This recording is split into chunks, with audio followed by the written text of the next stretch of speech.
Let's see here. So, last night was some good play. Made a nice final table on stream. Got a big host by Cordy B. So, definitely happy about that. A lot of interesting hands came up. Let's go over them. This first one I'm really kind of proud of. It's a simple thing, but people miss it. So, we're in the big blind. We see a raise here and a raise here. Obviously, we can call for 6.5 to 1. So, we're going to do that. And we flop top pair and the open ender. No real reason to bet here. Just because we could get blown off by somebody who overplays their 5. So we're going to go ahead and just check. We see a standard continuation. Well, better than standard continuation bet. I think a standard C bet would be good here, but the problem is this board doesn't really work well for the opener's range. Like, what's he going to have here? Like, what's he have that's really, like, nutted? Like a set? He could have an overpair, but even then I think you bet 1/3 pot just because you don't want to overcommit yourself with a pair of jacks when you could definitely be beat. I mean, I'm in the blind, this guy's on the button. We could have sets, 2 pairs, straights. Plus doesn't really guard against the flush draw because of the price. So we see a call there, and I call, and we bink the straight on the turn. All things being equal, we should be good here. It's kind of hard for somebody to have 5-8. I mean, I don't think the opener has that, and the button is kind of optimistic.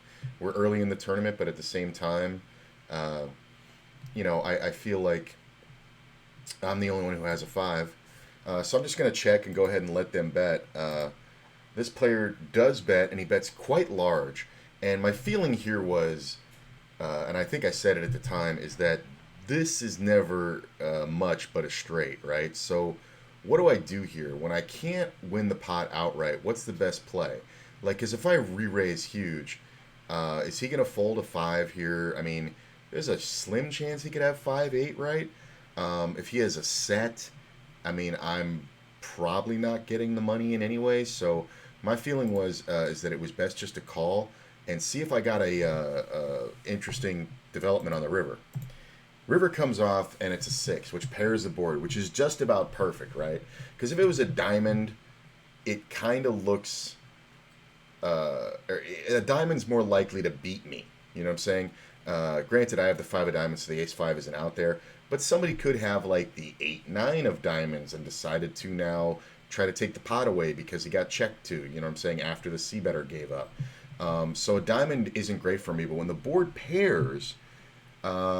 now I can have all the 2 pairs that got drawn out on the turn that then filled up on the river. 7-6, 6-4. I can also have all the sets of 4s, sets of 7s, all that shit. The only thing that I'm raising here that doesn't have a 5 probably is that, right? So I go ahead. There's 40 blinds in the pot, and this is a spot where if you have a 5, you're never supposed to bet here on the river pretty much. I mean, because... you're not really going to get called by much. I mean, this is the logic that players have.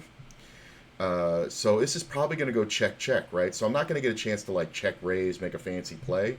So I decide to lead the river, and I lead it for about 75% pot. This, to me, I was really proud of. Like, super proud of this, man. Because it's very easy to miss the opportunity to bluff here. And I said it at the time, and I was really patting myself on the back because this is a move that goes back to Super System. In Super System, Doyle Brunson talked about how he could just call, and he was usually talking about it with a Broadway, straight. He says when the board pairs in the river, it's a great spot to lead the bluff if you think you're on a chop because it's a free bluff. And this guy took a long time, and I don't know if we were that far into the tournament. Yeah, I guess we were still near starting stack, so I bet this is much more effective later, like when we've both doubled up or whatever. Like, we're still near 20k starting stack, right? I mean, we started the hand with quite a bit, more. So, yeah, we're all at starting stack, so it's very early. So that's probably why this move failed, because the guy's just like, fuck it, I'll re-enter. I don't care. But, when we bet this much on the river, we're essentially saying we have a full house. And he has to sniff it out. Now... I like the bet. I like it a lot. I think I even could have gotten away with an overbet jam. Like, there's 8,000 in the pot, and I just bet 16,000 in. I think that gets the fold every time, right? Because then I'm just like full house all day. And I think Yeah, I probably would do that next time, but this comes up so rarely in tournament poker, like cash game poker all the time, but it comes up so rarely in tournament poker. I was just so happy I recognized this spot. He did eventually make a crying call, but it took a long time.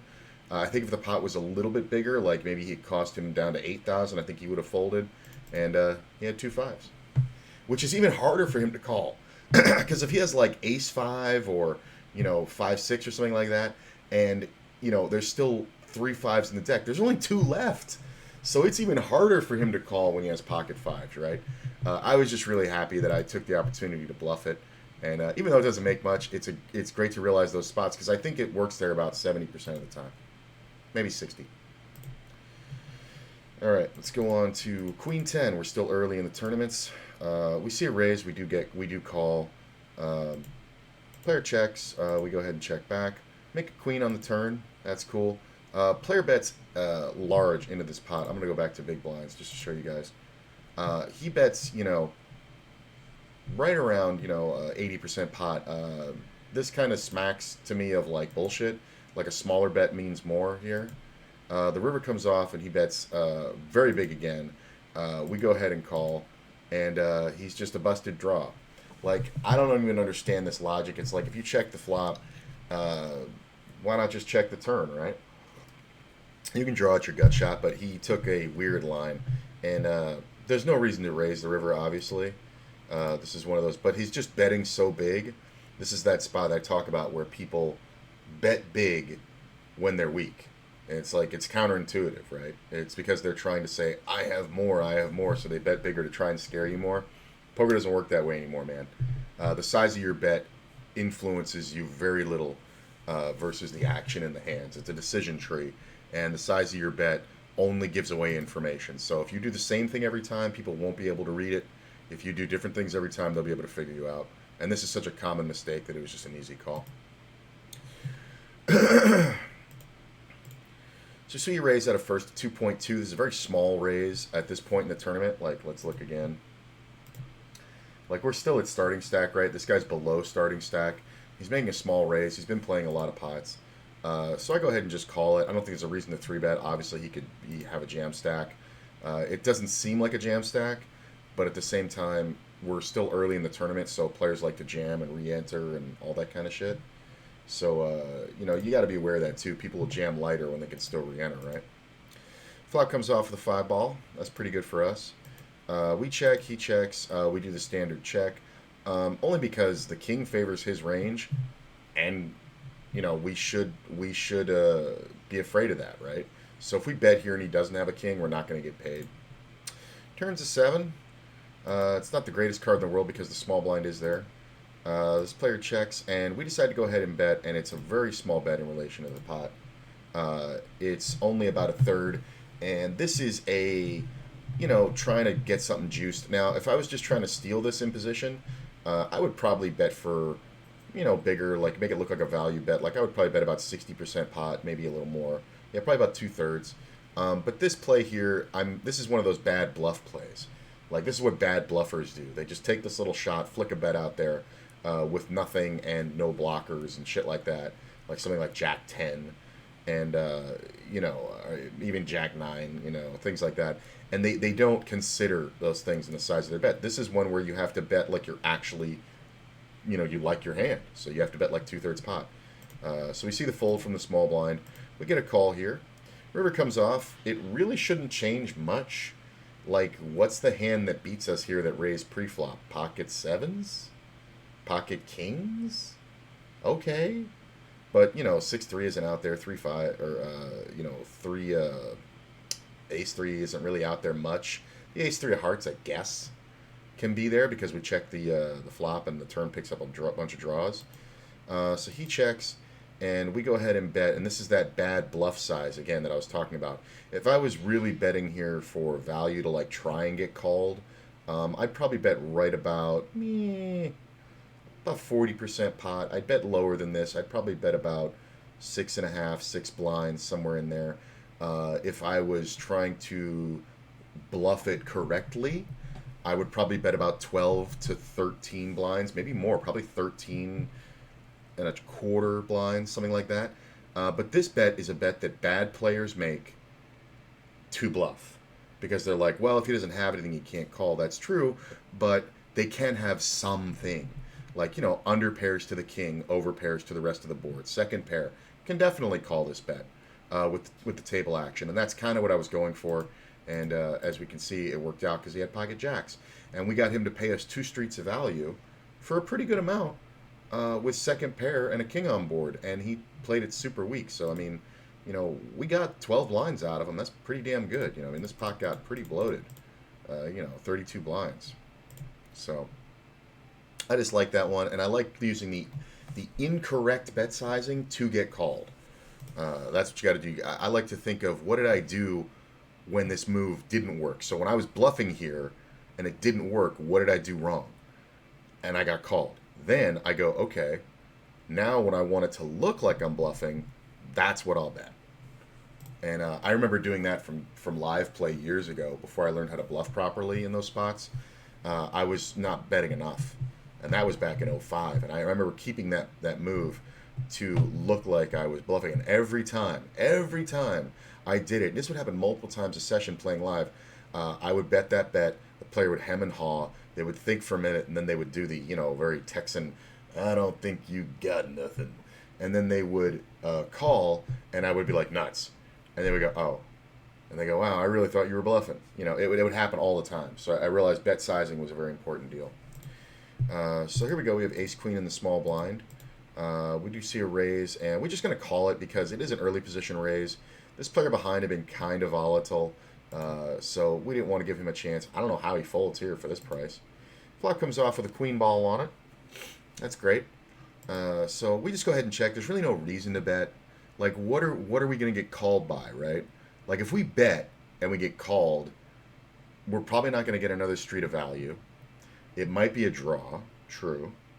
But if we, bet and get raised, we're just kind of screwed, right? Like, if somebody has king-queen here, they can kind of raise me because they might interpret my bet incorrectly. So I think when we check, underplaying this hand, I think we maintain keeping all the other players' bluffs in, you know what I'm saying? Because it doesn't look like we have much, and they're just going to go apeshit on us.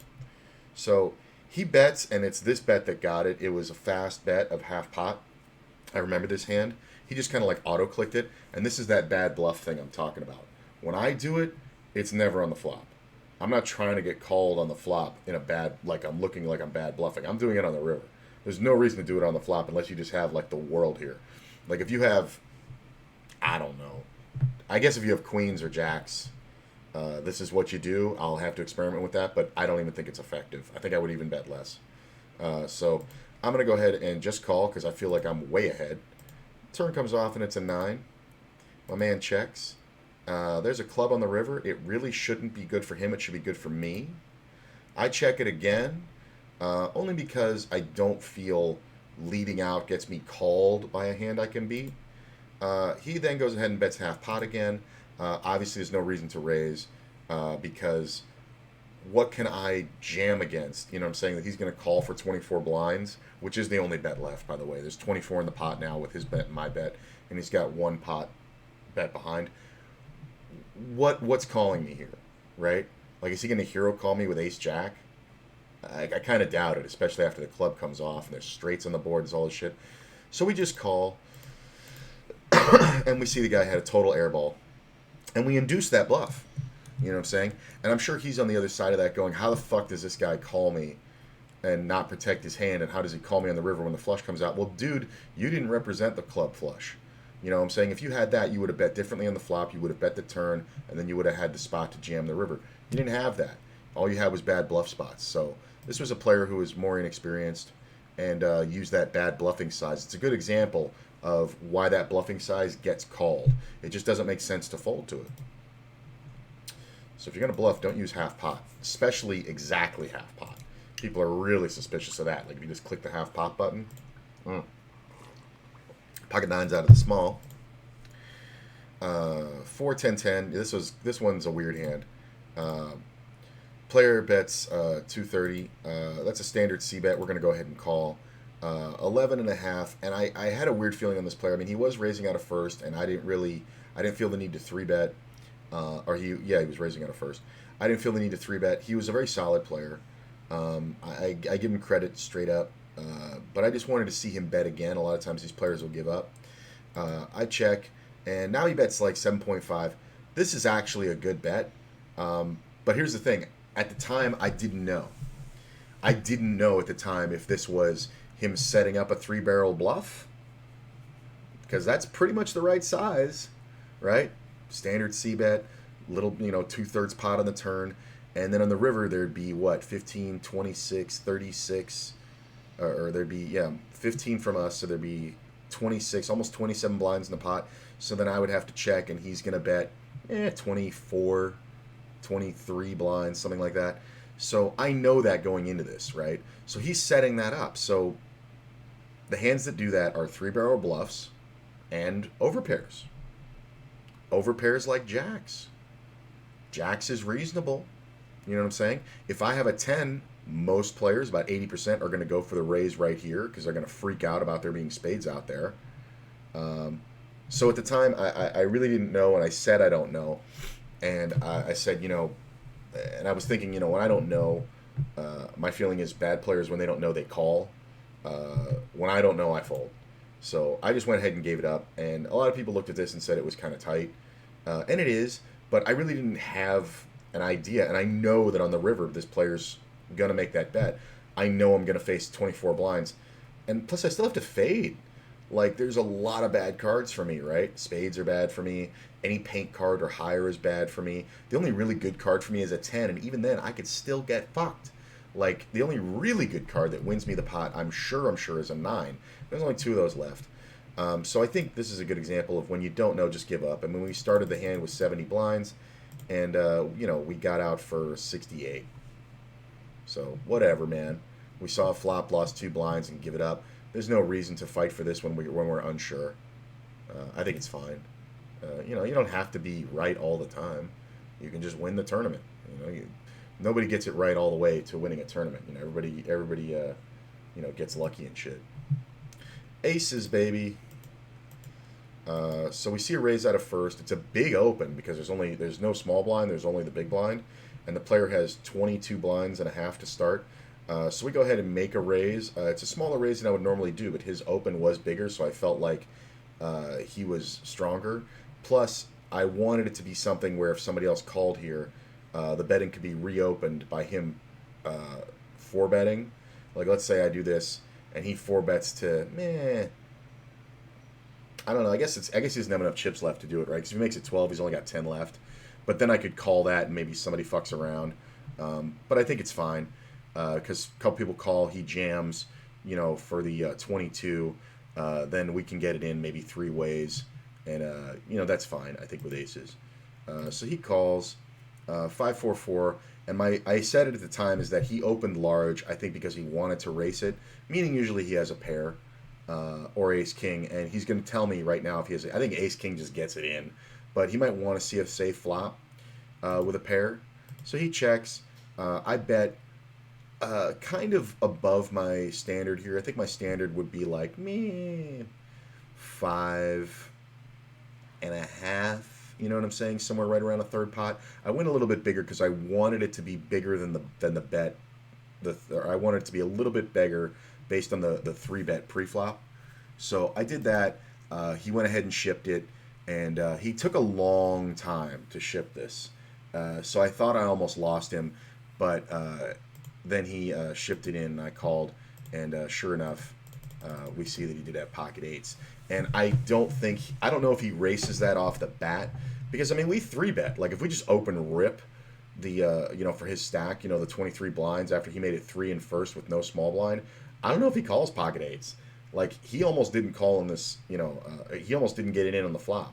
But I think it's just a example of proper bet sizing that gets best value versus an overpair that you beat. AC Deucey. So as player opens, I decide to go ahead and just call on the button. Sometimes I'll 3-bet here, but I think it's fine. This player was super short. I remember that's why I didn't 3-bet. So it comes off 5-5 deuce. We make a pair, but it's not awesome. It goes check, check. I decide to bet just like a flick bet. This is one of those ones where I'm really betting to set up my turn barrel. And I did that. I said that at the time. I was like, I'm just going to do this so I can bet the turn believably. Because if I had a five, I would do this. If I had a pair, I would do this like sixes or sevens. You know what I'm saying? Just to like set up my second barrel so it looks stronger. And you don't have to bet much. Like, plus betting, to set that up normally, I would bet like 2.7, which is cool. But at the same time, if I had a five, like this would be the move, right? Because it's like you have to call, right? Like these players are. It's to that thing where it looks like such a bluff that if I happen to have ace five of hearts, which obviously is possible, I would bet probably this same bet because I wouldn't want to check it and make it look like I really have a five. This small bet is confusing, but they both fold. I think it's fine. We protected our hand. We were kind of deep in this tournament, and obviously we were the shorter stacks. But this is one where I think people check it a lot. And I don't think you need to. I think you can actually take the pot down. And what are we missing value by holding a deuce? Let's just take the pot. You know what I'm saying? Okay, so here's one that I lost. Do I remember this one? This one might have gone quicker. So I raised standard out of second, 2 1/4. We're deeper in this tournament at this time. This player goes ahead and calls on the button. Ace 9 8. Yeah, I remember this one. So this player just called on the button. We don't have he doesn't have a ton of chips. So, and I'm raising out a second is the thing to remember. If he has something he wants to get in, it's less suspicious just to 3-bet the button. You're on the button. Like if you want to get it in, man, he can actually, rip in this exact scenario and I'll call, and because it doesn't look that strong. But I think if you 3-bet here to like 7 or 8 blinds, and you have, what does he have? He'd have like 15 left. I'm definitely going to jam against it. I was a big stack. I was very active. But, I'm coloring it because I see the way the hand is. This is one of those flops where I've hit it so good that I'm betting big.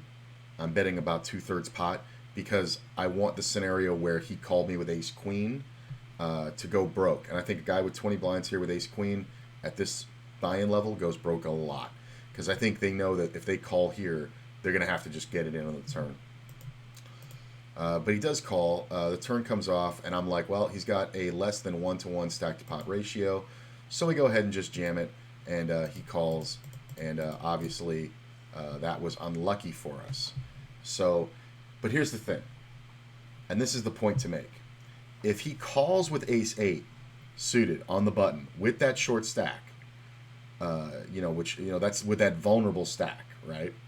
If he calls with that, he's calling with ace 10, he's calling with ace jack, he's calling with ace queen. So our bets stand on the turn versus ace 10, ace jack, and ace queen.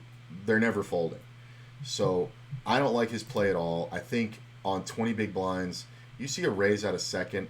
I think you either jam here or fold pre-flop. I really do. Because, what's he got? He's got 22 blinds. It's an awkward stack size. He can definitely call it sometimes. But at this point in the tournament, man, we were pretty deep. Like, it was not early. Like, these stack sizes are, pretty good. I mean, I was definitely ahead of the field.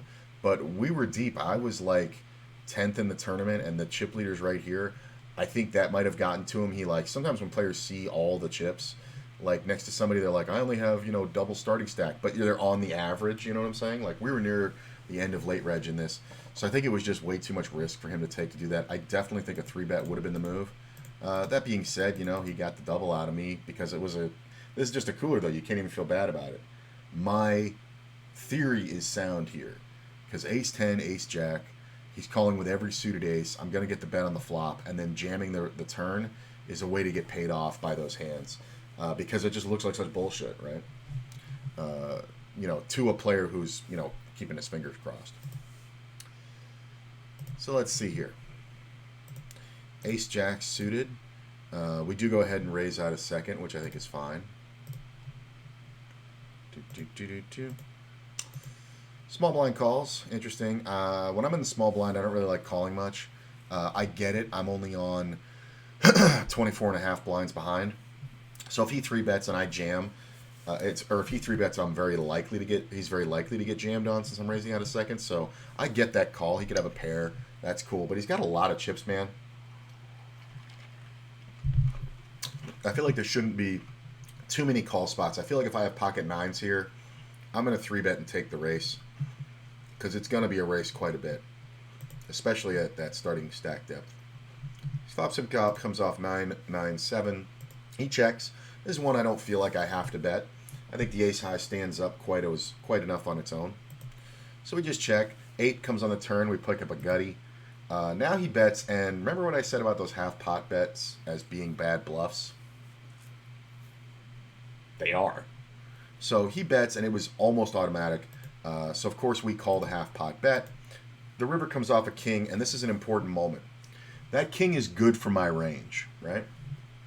So if the king is good for my range, why bet? Well, because if my ace jack is gonna be good a lot, why bet? Well, the truth is, he could have some suited hand that made a pair. He could have the ace 7 suited of clubs. He could even have like 8-7 and, have bottom pair on the flop, second pair on the turn. He could have, 10-8 or something like that. He could have a weird hand that beats me in this scenario, even though I had, I should be able to win it. So this is one where I think you have to bet. And now we just show him what a bet is. This is a little on the small end, but granted, we're not betting half pot. That would have been way too small. This is more of a value bet bluff. So my hand looks like ace-king. It looks exactly like ace-king. That's the only hand I should really ever have here when I'm betting like this. I think if I bet like 12, he can make a case for that's bullshit. He's betting too big. I think this is a very well-found bet sizing. And I think it's one of those ones where if you don't bet, you're going to see yourself lose to a pair of pocket fives quite often here. So I think in this specific case where like all these straighty and drawy cards are out here and he just called out of the small blind, his range is the deck. You don't want to lose to a pair of pocket fives here. You know what I'm saying? So I think this is an important point to bet. Just to take it down. Just so you know that we played the hand correctly and didn't get punished for it. You know what I'm saying? Because if we played correctly and called on the turn, right? Let's say he has let's just play devil's advocate. Let's say he has the king deuce of clubs. And he played it because it was suited, right? And now he's hit the king on the river. If he checks and I bet, does he really want to call? Probably not. He might not ever fold a king, but he could definitely have a hand like a 7 of clubs with another suited card, 6-7 of clubs, definitely. And we just lose to a pair of 7s. So it's an important spot to bet. These I'm proud of because you lose a lot of these by not thinking. You're like, well, my ace should still be good. Yeah, not really, bro. Sometimes you can really get fucked. There's a big old pot. Oh, yeah, queens. Okay. So we see it raise out of first. We do go ahead and re-raise. Well, we just jammed. Why did what am I doing here? Oh, I remember why. I was highlighting this. Okay. So this is the player who was crazy. So this hand happened right before that hand, right? And this was the interesting one. So he's raising everything. He's just got like inf chips right now. Like, look at this. He's got 370. This dude had so much luck in that tournament. It was insane. He's literally the chip leader of the tournament right now. And there's so many players left. It's insane. And we have bigger stacks on our table, right? So he raises, and I thought about it, and I was like, 5-8 I think is good enough to jam for my 4.5 big blinds. I had just taken a loss. I just got, it was a cooler. Well, like I got drawn out on after the money went in, but whatever. So I was down to 4.5 big blinds, and it's like I was just screwed. I had folded for a round and a half to try and find something to jam with, and this was fine. And because it was him, I felt like he's going to call me with everything in the range. 5-8 suited is definitely good enough to take a shot to try to get back in this tournament. So I jammed the 4.65 blinds. He's never going to fold anything here, but look what he calls me with when I have the 5. He called me with 10-8. So he's opening 10-8 offsuit, and he's not that kind of player. He wasn't making moves. He wasn't c-betting and stealing and all like that. He was literally just trying to make hands with 10-8 to steal. So I ended up getting up to 11.6, And the very next hand, uh, let's see. Yeah, there it is. The very next hand, this happened, where he opened again. I jammed again, and my jam looks like I'm just jamming on him because he's opening everything. This player over here goes all in, and it goes back to him, and he calls because he calls everything, and it's pocket nines and the king six. And at that point, I was jumping up and down because I just 9x'd, better than 9x my stack in two hands, and I was back in this thing, and this is the spot where it all turned around, and this is the tournament we made the final table run on. So it's pretty awesome. Just those two hands back to back. Those are fun to show. That was the 5-8. Only got a few more of these. King Queen suited. This is a fun hand.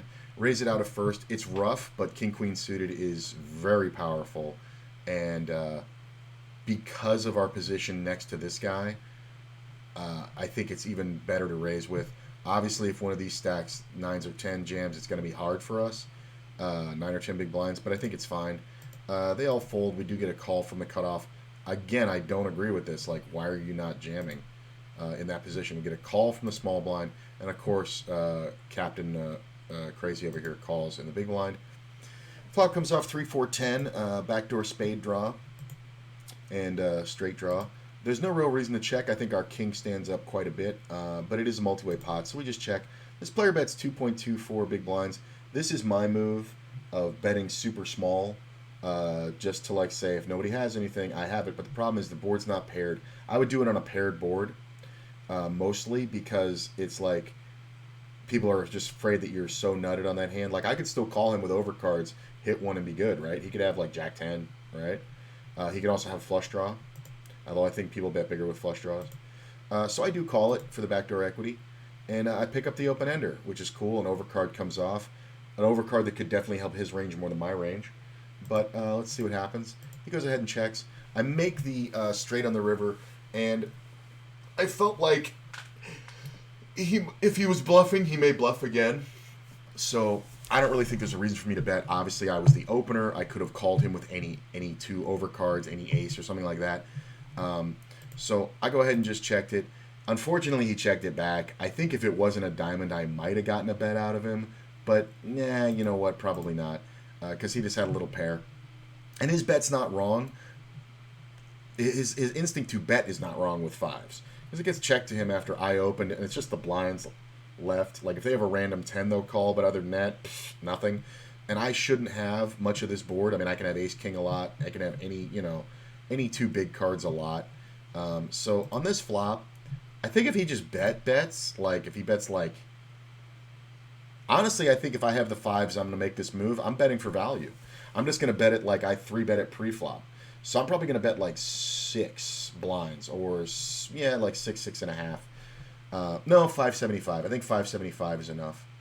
Yeah, that's fine. Because you want to bet more than half pot, right around 60, 70, 65%, somewhere in there. Yeah, so I think that's fine. But when you bet this little, man, you're just letting me call with all my overcards. And that's exactly what I did. You know, this is a poor bet to not accomplish what he wanted. He wasn't trying to get value. He was trying to take the pot down, protect his hand, and he absolutely did not do that. And then when he gets called, like, are you afraid of a set of 10s? Like, is that your fear? Like, why are you not betting again? Like, why don't you represent a set? Like, at this point, even at this point, if he had bet 9 blinds, right? A little 9 blinds or better bet. I mean, he takes balls. And in this exact scenario, I would have jammed on him because I have just way too much equity.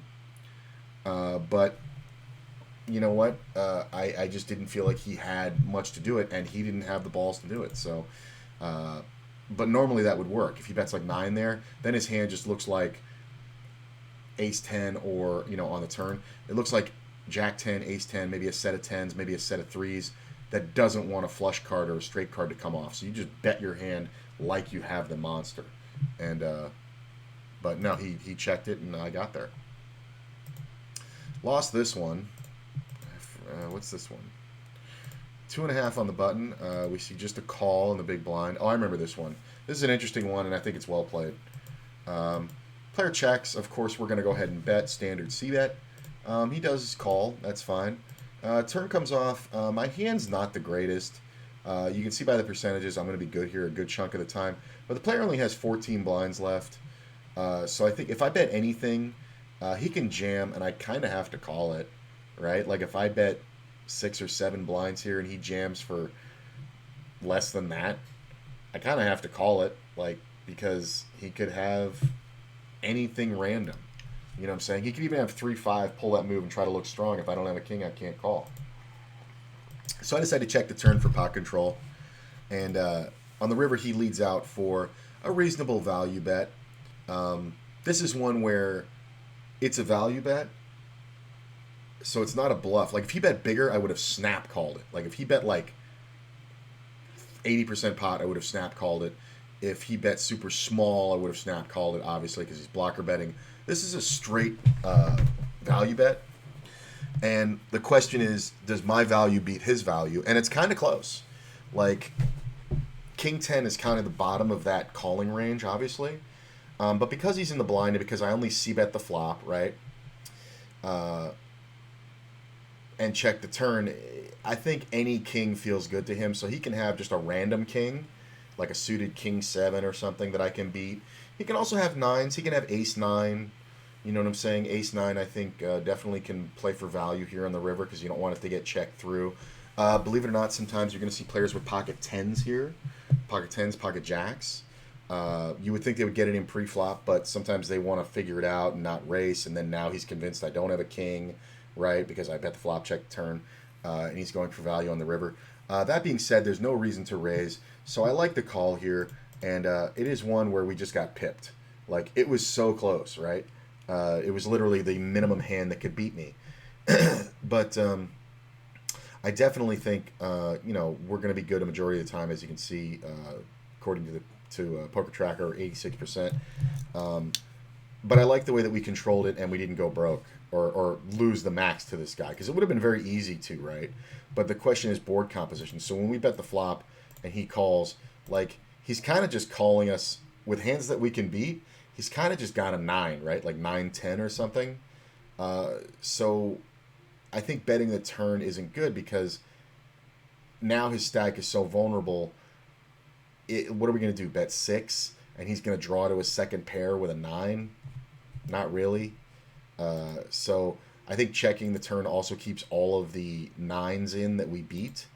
And then on the river, I would expect a 9 to check a lot, but you could also definitely see him betting a lot because they need the value. It's deep in the tournament. So I think it's one of those ones where you keep your range wide by checking the turn, not representing one pair, and just keeping the other guy's bluffs in play and his value hands in play that you beat. So yeah, I like the way I played it quite a bit. It's getting a little hectic in there. This is a fun one. This is a fun one. So I'm in the blind. This player raises to 2.2. It's kind of small. I remember at this stage in the tournament we were deep, but people were opening a little bigger. So I called it because I'm getting almost 4-1. I flopped the flush draw. Pretty good for me. He bets super small. A third pot bet here would be a little bit bigger than this. It would be about his bet pre-flop. So obviously I'm calling it with the flush draw. That's fine. I remember my timing was very good. Jack on the turn kind of is better for his range than mine, but not always, because if he's opening, he should have hands. There's more queens, kings, and aces in his hands than jacks, but ace jack for sure. So we check, and now he bets a little bit better than half pot, which is not enough. Because at this point, if a king is good for me and a heart's good for me, then I have 24%, and he just bet enough to give me 25% equity. And here's the other thing, too. I'm getting, 3-1.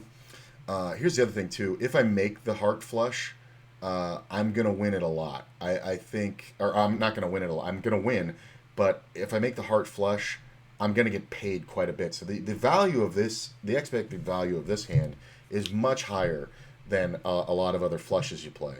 So, like, if the 5 of hearts comes off, I think I get paid all the way, and I think I just rip it. Or sorry, the 6 of hearts, because I have the 5. But this is what happens, and this is where it gets kind of funky. The ace of hearts comes on the river. Now, if it was any heart other than the ace, I was just going to rip it, right, to look like bullshit. But When the ace comes off, this player now has a lot of aces, right? So he may bet. So my feeling was, I'm going to let him bet. He decided not to. I didn't know the player that well at the time. He was a little more passive than I would have expected. But nobody really can guess this hand. I'll give you a sec.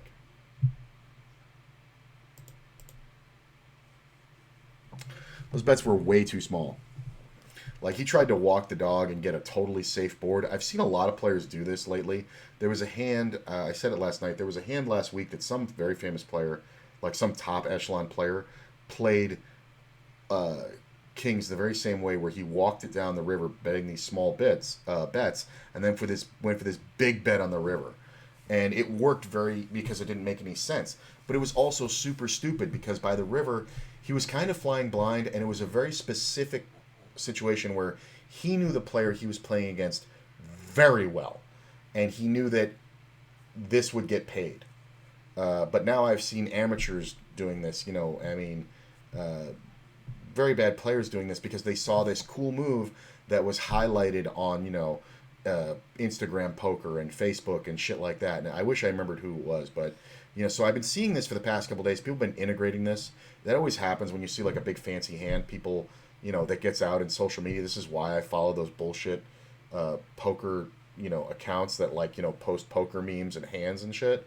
Because honestly, there's something to the meta that when people see a different way that they've played a hand before, they'll actually try to do it themselves. Meanwhile, I don't know who it was, but it's Victor Blum or Tom Dwan is doing it. Why the fuck do you think you can pull this move off and have any idea what you're doing?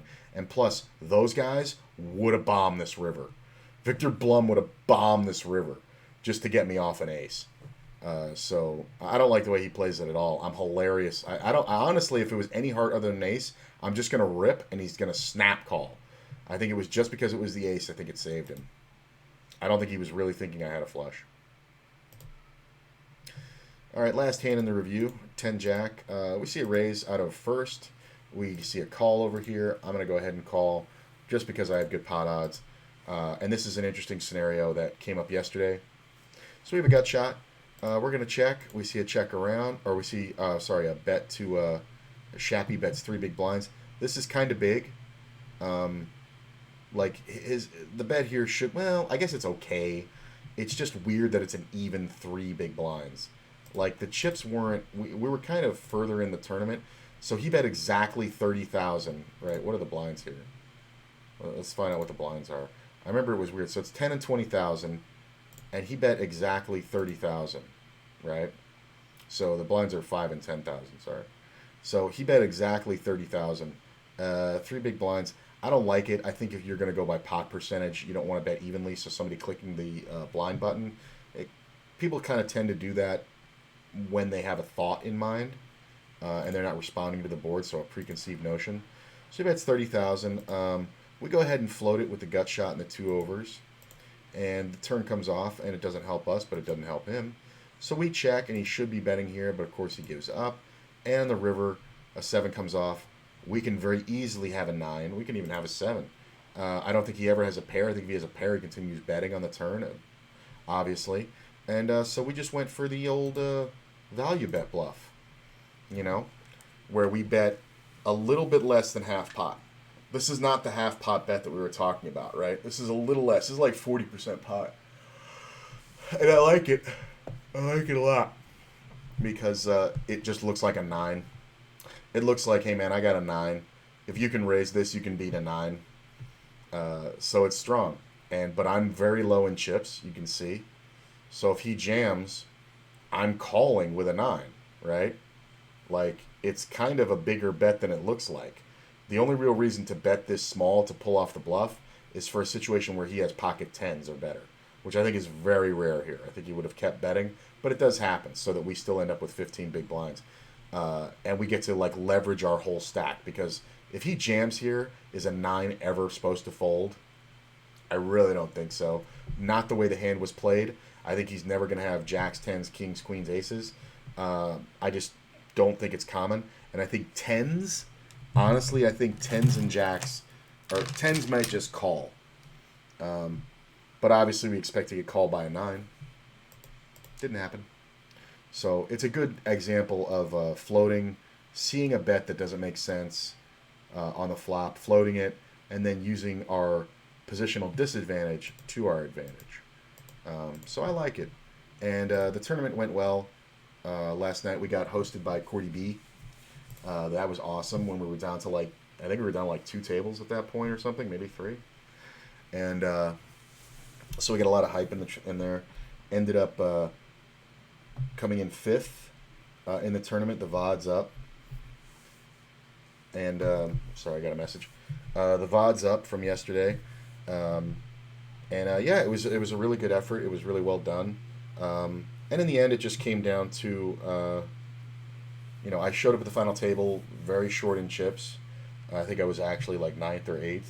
And I ended up getting 5th, which is about all I could expect, really, because I was kind of playing push-fold. There was a few spots. I got to make this move, which is nice. This was late in the tournament, obviously. But the story of the tournament was this guy, ex-criminal. He just was hitting everything. It was a Jamie Gold run. And in the end, he ended up blowing it by not stopping doing what he was doing. And I think he ended up with 4th or something like that. But yeah, so it was a good night. It was a lot of fun. Let's see, what time is it? About 12 o'clock. Let's see if there's anybody here. I've done my review. So Def B, D-Mac. What's up, D-Mac? I hosted him last night after I went offline. The guy's a beast. He streamed something like a year every day in a row, a little more than that. So it's pretty crazy. Well, I guess we'll do I'm going to do a hand quiz from Jonathan Little Coaching site, which is pokercoaching.com. I don't have an affiliation with them. I wrote them an email, and their affiliate program isn't on right now. When it's up, I'll obviously post a link so you guys can sign up through that, get a discount. But they have sales all the time, and honestly, I just really believe in this site. I've been a member of it for over a year. There's more content than anybody's ever going to get through in a lifetime. It's fucking insane.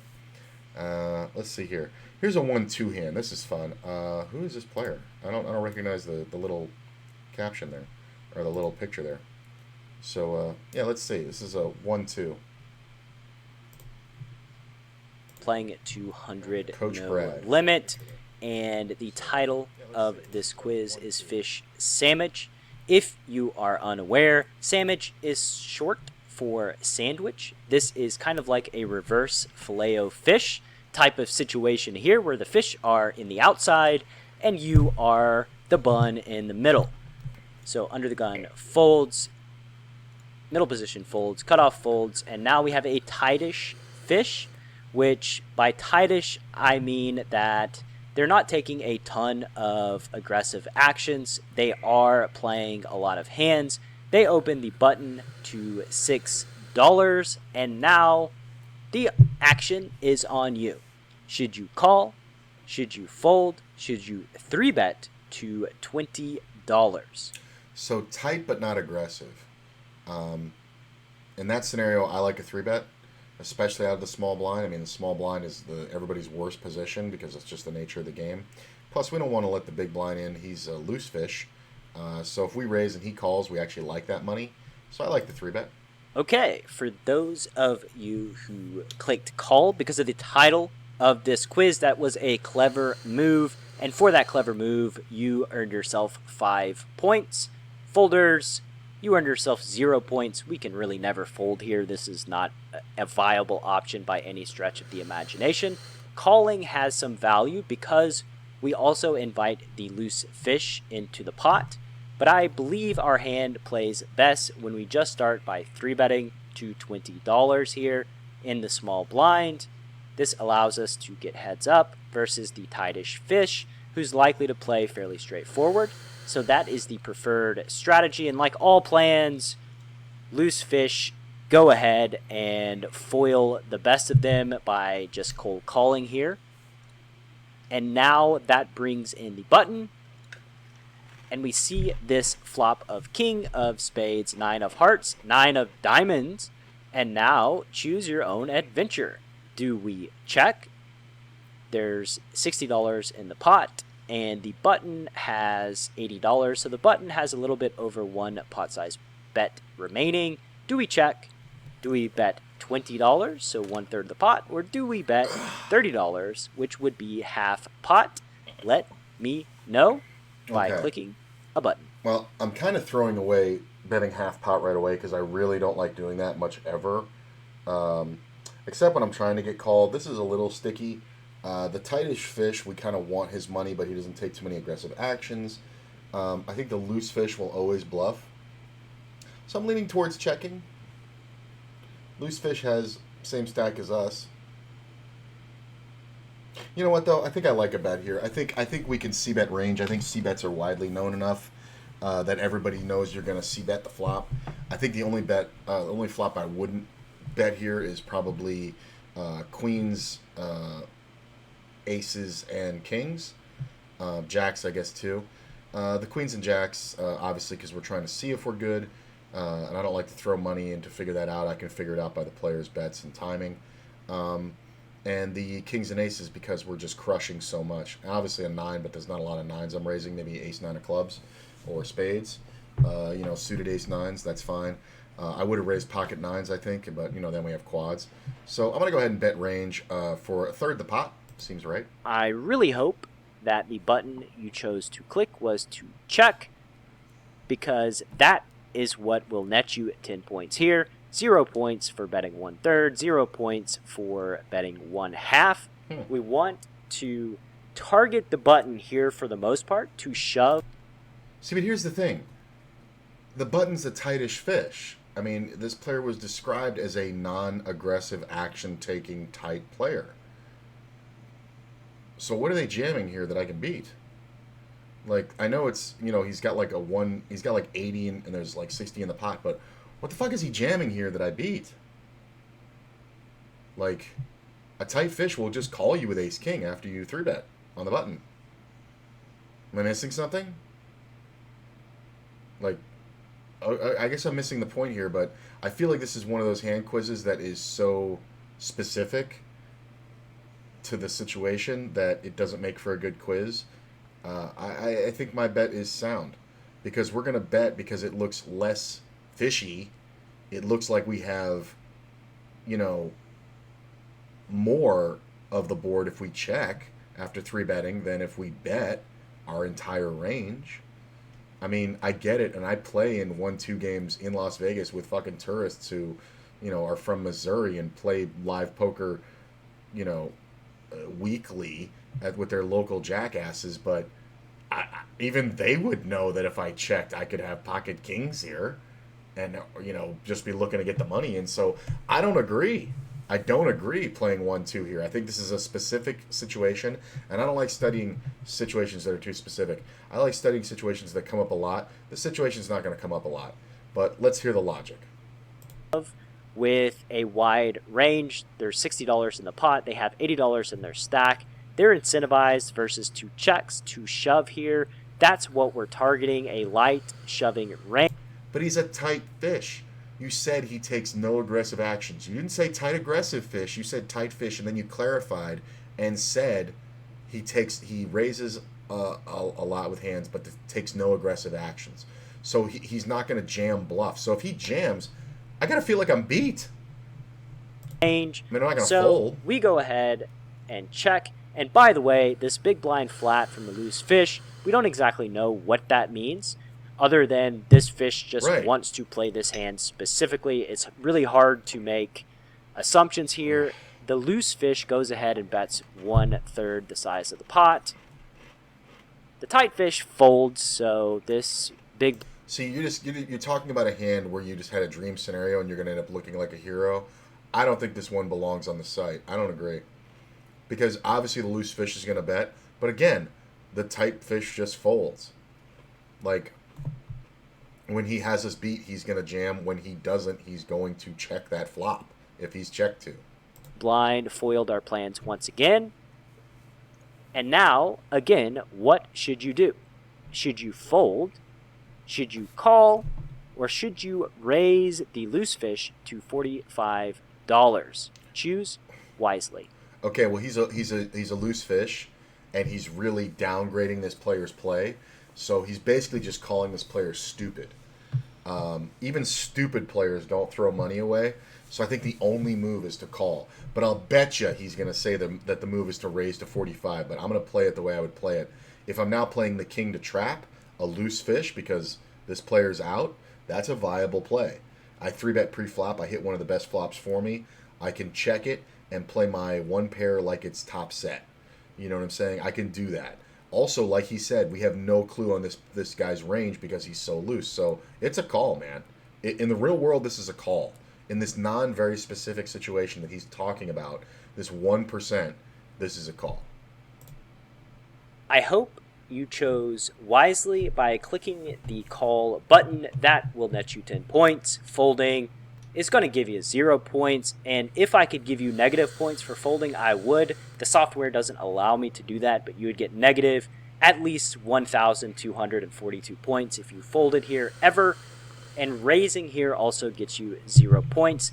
There is no sense in raising because we want villain if they are wide, if they have gut shots, queen jacks, jack tens, queen tens, hands like ace queen, hands like pocket eights, hands like pocket tens. We want those to stick around. We don't want to start by check raising here and folding those out. So we go ahead and call. And now we get the 7 of spades turn. We hit the check button. Our opponent now sizes up here. There's $100 in the pot. They bet 73, so about 3/4 the size of the pot. They have $87 behind. Once again, I'm not even giving you the shove or the fold option this time. If you folded the flop already, you're at a negative 1,000 points. Hard for you to get even. Do you shove or do you call here? Let me know by clicking that button. Okay, so this is a call for a very simple reason. If we raise here and get called, we're beat. But if we call here, we keep all the bluffs in. So if this player is loose and bluffing, then we want to let him continue to bluff. We're not going to fold on any rivers. He could have picked up a spade draw, sure. He could have a gut shot, but if a 10 comes off, are we really going to fold for $87 into $320 against a player that we're inducing a bluff against? No. So this is a call. In the real world, this is a call. When I last left you, villain was betting 73% of the pot on the turn, and you were at a decision. Do we shove here or do we call? I believe we are still incentivized to call if villain can be getting out of line with some pretty bad hands. I don't. Point of fact, I can already see the options call or fold. We're only calling. We didn't play the hand this way to make hero fold on the river. Believe they're going to call all in with the marginal hands in their range. So like a queen jack, pocket eights, pocket tens, feels pretty unlikely that they're going to call a shove. So you got 10 points for calling. You got squadouche for shoving. And now we get a 3 of hearts river. We check. Our opponent goes all in. I mean, it's a snap And call. now, once again, our opponent shoves what are we even for talking $87. There's $246 in the pot. So, should you call getting 4-1 in this scenario? Click that button. In a scenario where I'm keeping a loose fish's entire range in, yes, I call. So if you were one of those folks who are trying to dig yourself out of a negative 1,000 point hole, you did not do yourself any favors by folding this river. We just have to click the call button. Given the fact that we are getting 4-1, we need to win 20% of the time. We're not entirely sure what villain's range is because we never raised, because we just kept clicking the call button. I do believe that our opponent will have some natural bluffs in their range. So because of the price, we have to stick in the money. So we stick in the money, and we get shown the bad news that our opponent had the 9-10 of clubs. So they flatted a 3-bet cold pre and then flopped trips when we flopped top pair, which I would say is a pretty good situation that developed for them. And just because we called and lost on the river does not mean that we should not have called. We are just making the decision, the best decision that you possibly can with the information provided, and with the information provided, that ought to have led you down a path to calling the river. So even though we lose, still good decision to call. Thank you for participating in this quiz from Coach Brad. Okay, we're going to go back to this because I disagree with this hand. This is why you bet the flop. Check it out. Okay? So this is why you bet the flop. Right? We're going to go back. My friend, to another Coach Brad quiz. Hang on a sec here. Was a hand We're gonna go played back to by the quizzes. one of my I'm going to one-to-one show you why we private bet the flop. students. It is a blind versus blind. I'm going to show you why we bet the flop. Because we don't get stacked when we bet the flop here. This is the other reason to bet the flop. This is hilarious. I never would be so aggro against these, but I truly disagree with this. I truly disagree with that flop bet. I believe this guy is wrong. Welcome to another quiz right? from Coach Brad. The raise to 20 on the flop. Cool. So now we get to the flop, right? Let's go ahead and do this. Okay? So now we get to the flop, and our options are here to either continue our c-bet with a small 1/3 pot bet, which is standard, or to check. Between two players where one of them is never going to bluff because he's a tight fish, not a tight aggressive fish, so he's never going to bluff. When we check, and it goes check, check to him, he's just not going to shove his $80 into this 1-to-1 pot ratio on a bluff. He's not even going to do it with jacks. He might do it with queens, but then we're just counting on the deck to save us. I never want to count on the deck to make me money. That's gambling. If we bet 20 here, right? If we bet 20 here, then there is now, and this player calls because he has 10-9, right? There's now 100 in the pot. This player folds, right? So I'm keeping my answer. I don't give a fuck that really I get more hope points. 240.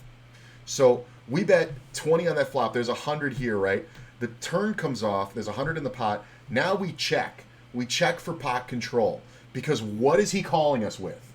What is he calling us with? Okay? Even if he has king jack, right? And he called us, we want to check this turn to find out. So if we check the turn, there's 100 in the pot, and he bets, let's even say he bets something small we can call like 40, right? That puts 180 in the pot, and he's going to have 120 left. And when we get to the river, we're going to check and have to call $120 to win 180 to fully double him up. Or what's really going to happen is there's going to be 180 in the pot, and he's going to bet $60, and we're going to call it, and we're going to save $60 against him instead of completely doubling him up. That check on the flop is wrong. It's incorrect. In the real world, it is very incorrect. He's talking about it like this player, yeah, he cold called a 3-bet with 10-9 suited in the big blind. But we know he's a loose fish. And by the way, this is 1-2. This is the lowest stakes you can ever play. I think the Luxor has 50-cent dollar when there's no games going on and somebody asks for it. I played that with my brother when he was in town, and like nobody knew what they were doing. It was like the easiest $200 I ever made. But, you know, that was years ago. I don't even know if they even offer that game anymore. No, I disagree, sir. I disagree. In the real world, this flop was played so badly, you made yourself get stacked. You made yourself get stacked. No, I'm betting, after a 3-bet out of the small blind, I'm betting range. Because here's the other thing. It has multiple effects. When we get called, somebody's got to have something. A lot of the somethings they're going to have are going to beat us. Players don't 4-bet ace-king live. They just don't. I do. But playing 1-2, you 3-bet from the small blind. A player on the button is not going to 3-bet, or is not going to 4-bet ace-king. It's just not going to fucking happen. They don't do it. They have to be a good player, and they have to be from California. They have to be used to playing at the bike where it's aggressive as fuck. You know what I'm saying? Because they know when they get the money in pre-flop, they're always going to be up against aces or kings. They know that. Now that's the reason why I raise, is so I can fold ace king pre-flop. But honestly, playing it like South Point, I probably would just call on this button because I'd have a perfect scenario when I hit that king. No, this hand is played poorly. This is not a quiz. I hate to keep saying it, but I disagree. This is spicy.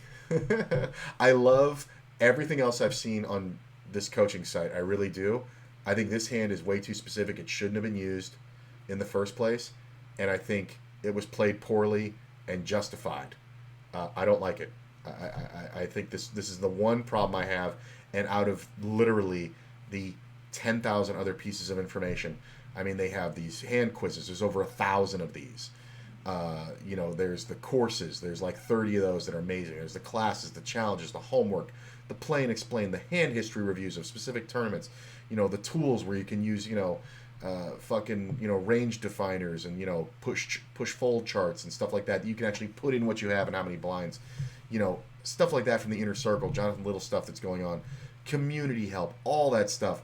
It's all amazing. This is the first thing I've had a problem with, and I have a big problem with it. This hand was played incorrectly, and I feel like they just turned it in because they're it's like you're telling a bad beat story on a training site. I don't agree. Wow, I didn't really expect to get that worked up. Okay, so I think I'm gonna kill the stream for now. We did a little over an hour. That's cool. It's just a wake up with me. We did hand reviews. We did one of these. I didn't expect one of these to go so long, but man, I really disagreed with it. This is a new coach. I haven't studied much of his stuff yet. They add new people all the time, so I'm sure he's an excellent player. I think this is specifically a bad hand that was played poorly. This is the kind of hand that plays when you play under your skill level. So like if a player was used to playing 10-20 and they played 1-2 to like kill time or whatever, or maybe they had a friend there or they were waiting on their seat in the 10-20, this is the kind of hand where they would get stacked for 200 in 1-2 because they're playing it like they're playing 10-20. You always have to think of your strategy level at the level you're playing at. Like I say that all the time, that some of these hand quizzes, like yeah, it's great, a lot of general principles apply everywhere, but a $10,000 buy-in tournament is not worth me studying the hand history review because I'm playing $10 buy-in tournaments on average. So you got to play to your skill level and study at the level you're playing at so you can progress out of it. As you get better and better and better and dominate, your level, you can move up, and the money will tell you how high to go. That's just the way poker works.